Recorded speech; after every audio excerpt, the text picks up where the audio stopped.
In this episode, I'm giving you a little sneak peek behind the scenes at how our firm approaches each of our consulting engagements. Our focus today will be twofold. First, I'll share with you the way we employ a concept we call the pretextual justification. Second, I'll discuss how that concept, pretextual justification, intersects with each organization's unique corporate culture. The combination of these two ideas serves as the foundation of every political strategy we design and deploy for our clients. Right about now, you're probably thinking, John, what on earth is a pretextual justification and why should I care? I know it's a term that might be unfamiliar to many of you, but if you have any interest in learning how to navigate the ranks of executive leadership with well-honed political savvy, then you've got to adopt this concept into how you look at every aspect of your corporate career. That's why I've carved out this episode. How do these concepts impact organizational power dynamics? And how does understanding the subtle nuances of a company's culture shape your opportunities to gain political capital? Well, let me give you a little spoiler alert here. It's all about controlling the narrative and managing the optics. Let's get to work.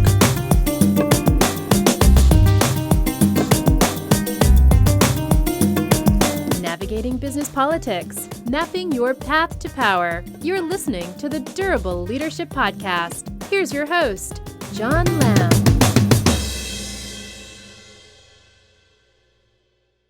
Okay, for the first time in a public setting, I'm about to give you a glimpse into a huge piece of the foundational framework my team and I employ across all of our consulting engagements. This is more than just a set of tactics. It's a comprehensive strategy that's been fine-tuned to ensure our clients emerge victorious in the often complex and murky arena of corporate politics. Now, to begin with, I need you to understand something. I need you to understand a fundamental aspect of our approach to consulting. Now, although our ultimate objective is always internally understood as helping our clients get more power, for obvious reasons, that language is never expressed anywhere. For each engagement, this particular goal is only ever discussed amongst a small group of individuals that includes the senior partners of our firm, the client relationship manager who serves as the PM for each engagement, and of course, the sponsoring executive who is bringing us on board, the person whom we are trying to help get more power. Our client's desire to accumulate more power and control is conspicuously absent in all of our official communications. That objective exists neither in the proposals, nor in the invoices, nor in any other communication. What's reflected in the proposal and in the invoice, by the way, that the company pays for, is terminology that's more palatable, more corporate friendly, something like services rendered for an OD consulting engagement. This wording aligns what we put in our needs analysis pitch meeting with the steering committee's approval process, which reduces resistance and facilitates acceptance. Now, internally, however, we maintain a clear distinction between the executive sponsor whom we are serving, again, whom we internally consider our client, and the company we are interfacing with, whom we internally call our patron. This terminology might seem unconventional in traditional management consulting settings, but we need to differentiate our primary allegiance, which is to the individual executive, from the implementation arena, which is the organization. This dual focus allows us a lot of latitude. It gives us the ability to navigate complex political landscapes effectively, ensuring that our efforts are aligned with our clients' aspirations while also satisfying the broader organizational objectives. Okay, I get it. This approach may seem unorthodox, and if it makes you feel uncomfortable, well, welcome to a day in the life of a management consultant who specializes in organizational politics. I don't know what to tell you. That's why I exist. This is the reality of high-stakes, high-impact executive leadership, where success often hinges on the ability to maneuver discreetly within multifaceted power structures. In our practice, Clarity of purpose, strategic foresight, and a keen understanding of how to control the narrative and manage the optics are indispensable tools. If you find this perspective a little unsettling, maybe it's because you're getting your first real insight into the nuanced and high-pressure world of organizational politics. It's a world where subtle influence and strategic positioning are paramount to executing your agenda because when the ultimate prize is the consolidation of power, you better be willing to roll up your sleeves to get control of your destiny. Otherwise, someone else will. Okay, in the first phase of our engagements, our team positions ourselves to the steering committee and the other executives, which typically involves everyone in the C-suite and a few other senior VPs.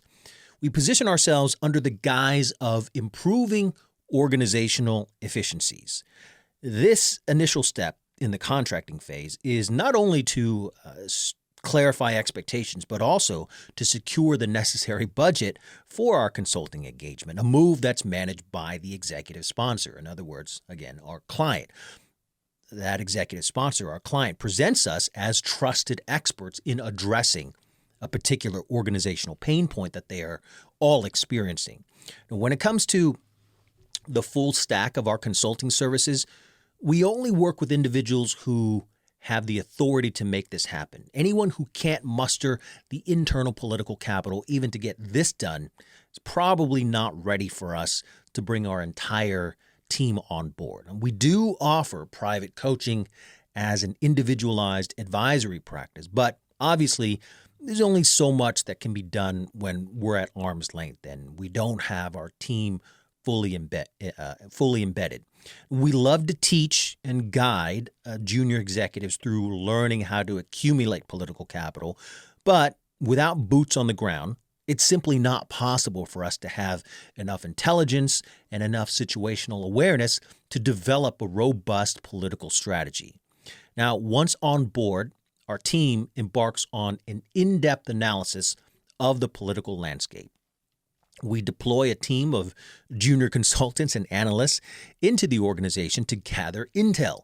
We become the client's political eyes and ears. Now, this process involves identifying critical players within the organization, delineating alliances and adversaries, and understanding who holds sway over various power bases. This mapping is pivotal in tailoring our approach to the client's specific context and needs. After we feel like we have a good grasp on the political landscape, we craft what we call the pretextual justification that we would use as the impetus for the recommendations we would bring back to the organization.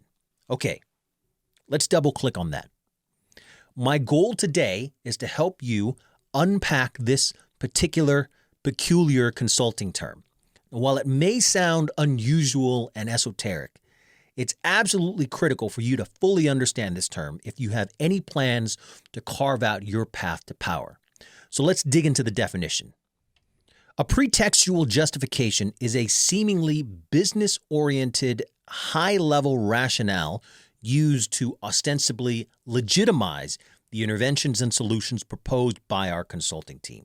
Now, while on the surface, these recommendations appear to be in service to the organization, in actuality, they're really nothing more than a cover story to give us a smokescreen as we execute the covert strategies and tactics designed to outmaneuver our clients' political rivals and consolidate our clients' power within the company. In other words, it's a business sounding excuse used to make changes aimed at advancing our client's personal agenda and political objectives. This is always the first step in engineering a new political campaign.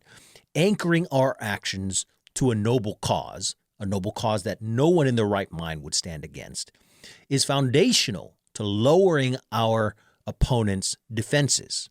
Now, I've got a few examples of pretextual justifications that we use pretty often. Here's one of our favorite pretextual justifications: organizational efficiencies. Have you ever heard of that? Of course you have. Of course you have. When we use this pretextual justification, we often propose a restructuring plan that simplifies reporting lines or reduces costs or increases speed, whatever it is, all in the name of organizational efficiencies. Who would be opposed to that, right? This looks good to everyone, but in actuality, this was really about shifting layers that weaken our clients' control, authority, and power and moving those layers over to our clients' political adversaries. Okay, here's another example of a pretextual justification. Have you ever been in an organization going through a culture transformation initiative? When we use this pretextual justification, we're advocating for a shift in the company's culture to foster more, anything. It doesn't really matter. Something like more collaboration or more forward-thinking innovation.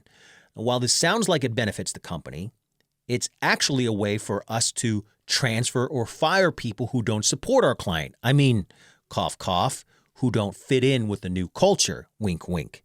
You know exactly what I mean. Have you ever heard of someone who unceremoniously left the company because they no longer fit with or work with the new culture after a team of consultants like ours has been on site? Well, now you know why. All right, one more example. Have you ever been part of a project focused on process improvement? Again, of course you have. This pretextual justification is something we use very often. When we use this pretextual justification, this entails proposing new protocols for managing the processes or the resources or the budget or the headcount or whatever it is that we need to corral, consolidate, and centralize, and thereby subtly increasing our client's control over critical aspects of the business. We suggest new policies and new protocols for handling these issues, which just so happens to improve our cherry-picked metrics to justify the entire initiative. But ultimately, the net result is that our client ends up with more power and political capital than they would have without our interventions. In each case, the pretextual justification serves a dual purpose. It provides a publicly palatable and rational reason for our proposed interventions and solutions, while simultaneously masking the primary intent of enhancing our client's power and influence within the organization. Are the pretextual justifications vague? Yes. Nebulous? Absolutely. Are they dripping with cringeworthy business jargon like disruptive synergy and leverage bandwidth? Of course it is, by design. Let me give you 3 reasons why. First, it enables wider interpretation. Broad terms can unite various factions within an organization under a standard banner. Even if their interpretations of the initiatives differ, they're still united under what we call our pretextual justification. Generic justifications allow for different groups within the organization to interpret the initiative in a way that aligns with their interests, increasing overall buy-in. Vague justifications are more likely to gain acceptance across various stakeholder groups. By giving everyone a Rorschach test to project their own ideals onto, we avoid triggering resistance that might otherwise arise from more specific and potentially contentious details. Second, it affords us flexibility in execution. Generic terms provide leeway in implementing our actual political strategy. This flexibility allows for adjustments and refinements as the situation evolves or as more information becomes available. In a dynamic business environment, specific plans might become obsolete too quickly.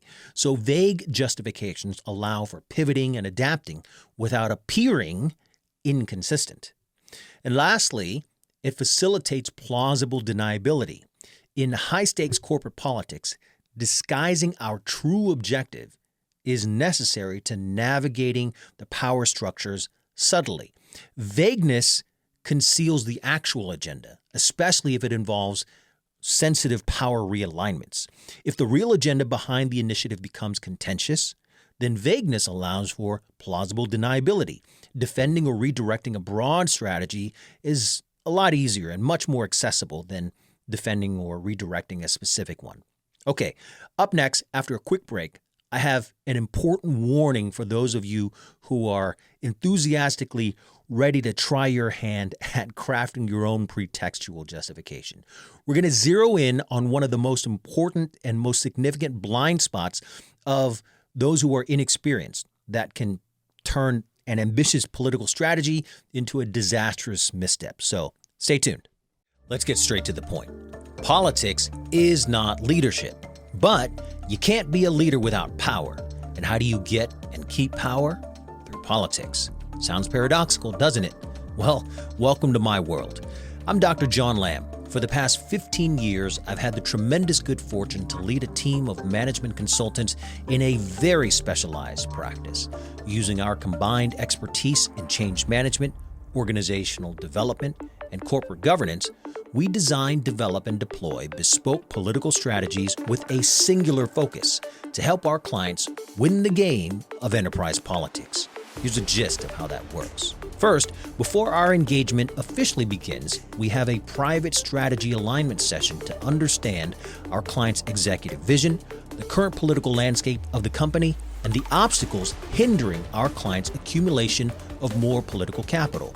With that as a foundation, we position our team to the other executives as experts in addressing their specific organizational pain points.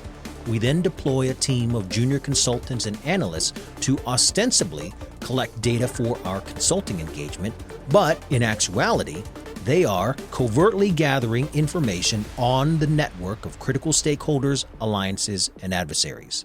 And finally, we implement the interventions designed to funnel specific resources into our control, which sets up the legitimacy, validity, and authority for our proposed solutions, which ultimately accomplishes the only objective we care about. That is to help our client consolidate power. Now, we recognize that our full-stack consulting service isn't suitable or accessible for everyone. That's why we've distilled 15 years of expertise into an exclusive one-on-one coaching service. This program is tailored for ambitious professionals who are serious about mastering the art of enterprise politics and power dynamics. Our availability for this service is intentionally limited. We invest deeply in each individual, meaning we need to accept only those with the determination and raw talent to master the high-stakes gamesmanship of the political arena. If you're ready to accelerate your career trajectory and expand your influence within your organization, we invite you to apply. Visit durableleadership.com/coaching to fill out your application. Remember, when it comes to success in the executive ranks, you need to get the power necessary to control your destiny before someone else takes the reins. Visit durableleadership.com/coaching to fill out your application today. For those of you who are eager to put this into practice, I know this all makes perfect sense to you, but let me give you a few words of caution here. Constructing a pretextual justification without a deep understanding of the organizational context in which you operate is like trying to walk through your kid's playroom barefooted and blindfolded. Sure, you might have a general idea of where the furniture is placed and where the big toys might be, but are you certain you won't step on a few Lego bricks along the way? I could argue, and I often do with many of my colleagues, that constructing the pretextual justification is the foundation we use to control the narrative and manage the optics. If there's a misalignment between the pretextual justification and the organization's existing culture, then the consequences can be disastrous for the political strategy. This kind of misstep risks not only immediately alienating all of the key stakeholders, but also it could trigger a ripple effect of distrust and resistance throughout the entire organization. At the very least, it can lead to heightened scrutiny, undermining the credibility of both our client and our consulting efforts. In the worst case scenario, this misalignment can solidify opposition against our client, such that the power bases and political capital that we wanted to consolidate are instead used against us to suffocate our efforts. An ill-fitted pretextual justification doesn't just fail to advance our client's agenda. It's worse than that. It's counterproductive. It raises suspicion. It actively works against us, setting the stage for a potential organizational backlash that can be difficult, if not impossible, to recover from. This is why executing such a critical step needs to be entrusted to seasoned professionals. Our team has years of experience in knowing how to align the optics of our interventions and solutions with the often unspoken and unstated expectations of the organization. It's an art form, blending subtlety with precision, ensuring that our maneuvers resonate with the cultural heartbeat of the company. Only then can our pretextual justification bear the desired fruit, which is to organically advance our client's agenda within the organization's ecosystem. Each organization's unique culture significantly impacts our strategic approach. A thorough analysis of the client's organizational culture is non-negotiable.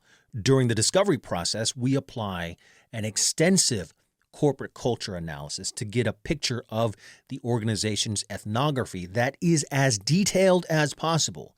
This means diving deep into both the visible and invisible structures. We explore the formal hierarchy and the informal networks. You know what I'm talking about, those unstated communication channels where real influence often happens. We have a proprietary, multi-pronged approach that's way too cumbersome for me to go into detail right now. But let me share a few high-level aspects for you to get an idea of how we think about culture and how each of these cultural dimensions impacts the construction of and the messaging of our pretextual justification. By the way, you'll probably also notice that the lens through which we see the organization's culture is in keeping with our stated domains of expertise, which are the disciplines, again, of change management, organizational development, and corporate governance. The first lens we use to examine an organization's culture is its attitude toward change. In organizations that prioritize reliable stability, meaning they are change resistant, they're cautious about innovation, and they're generally risk averse, our pretextual justification should be tactfully crafted, underscoring continuity while subtly downplaying any potential for operational disruption. We position our proposals as nuanced, evolutionary enhancements to current practices, emphasizing safety, dependability, and risk control. Conversely, in environments where a zeal for growth and an openness for novel ideas, meaning they are change embracing, they are welcoming to innovation, and they generally have a higher tolerance for risk.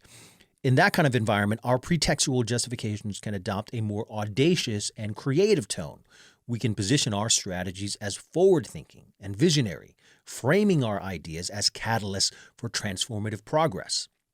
In these settings, our solutions are presented as gateways to pioneering advancements, aligning with this particular organization's enthusiasm for trailblazing endeavors. Okay, the second lens we use to examine an organization's culture is its disposition towards how it expands capacities, capabilities, and core competencies. For organizations that value individual autonomy and continuous learning, we tailor our strategies to bolster self-direction, self-management, and personal responsibility for career growth.